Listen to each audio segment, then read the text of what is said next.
This is TechCrunch.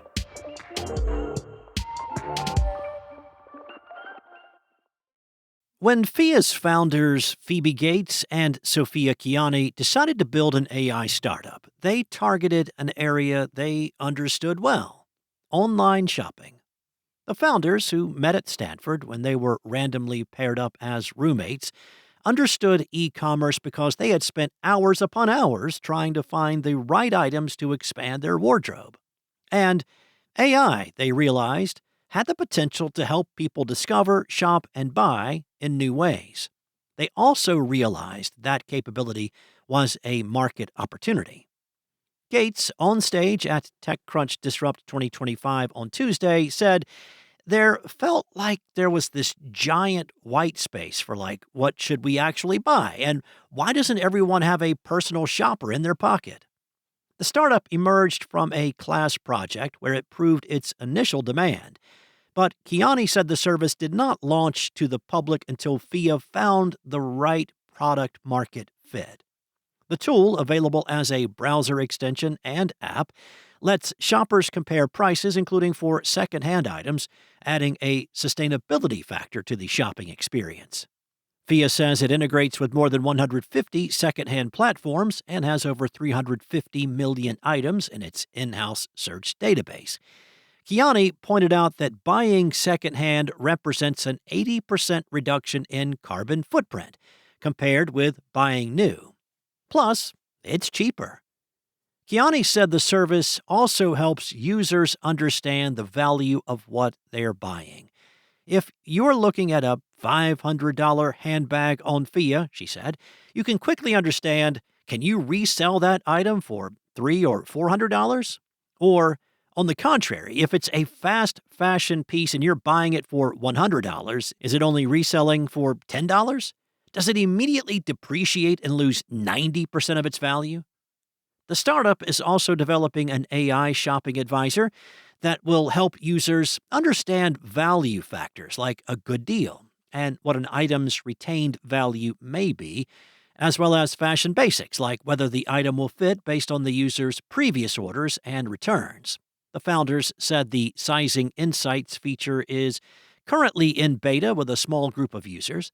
The founders have used a variety of tactics to attract an audience, including an ambassador program, making their own content about the product's development, and even starting a podcast.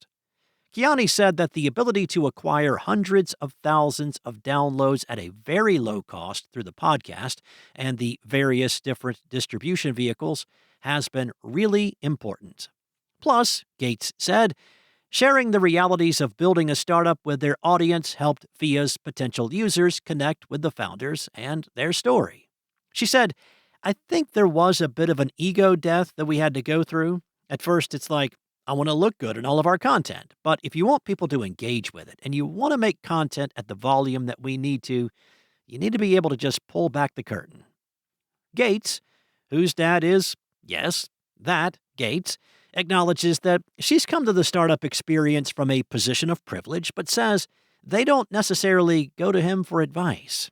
She said, so while my dad, I think he's a genius, he's not the one shopping on Phia, right? Like he's not hunting for the best deal across different sites. He's not comparing his wish list items for his spring break trip. Typically, when a company acquires another, it will absorb the new company's branding or integrate it with its own identity. Grammarly is doing something different.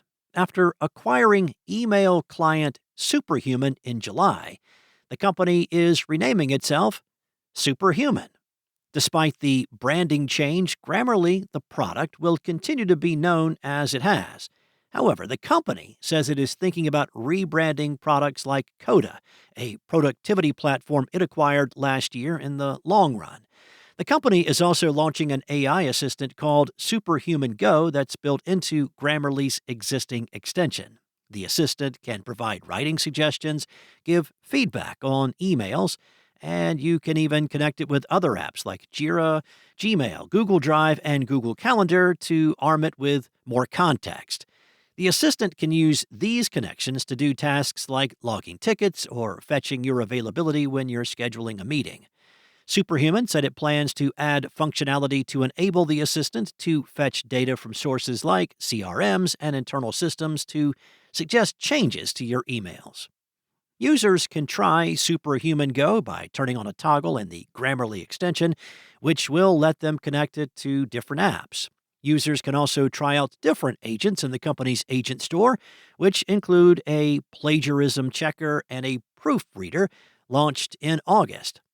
All Grammarly users can try out Superhuman Go right now, though the company is also selling product bundles.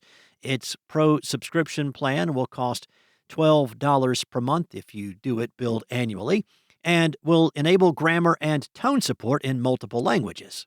The business plan will cost $33 per month, once again billed annually, and will give users access to Superhuman Mail. Superhuman said it also wants to add more AI powered features to the Coda document suite and Superhuman email clients, such as fetching details from external and internal sources to create additional details in documents and email drafts automatically. Grammarly has, for the past few years, made a concerted effort to increase its viability as a productivity suite, exemplified through its acquisitions of Coda and Superhuman. With this AI assistant, the company is positioning itself to compete better with the likes of Notion, ClickUp, and Google Workspace, which have launched multiple AI-powered features in the past few years. That's it from TechCrunch. For more stories like these, check out TechCrunch.com.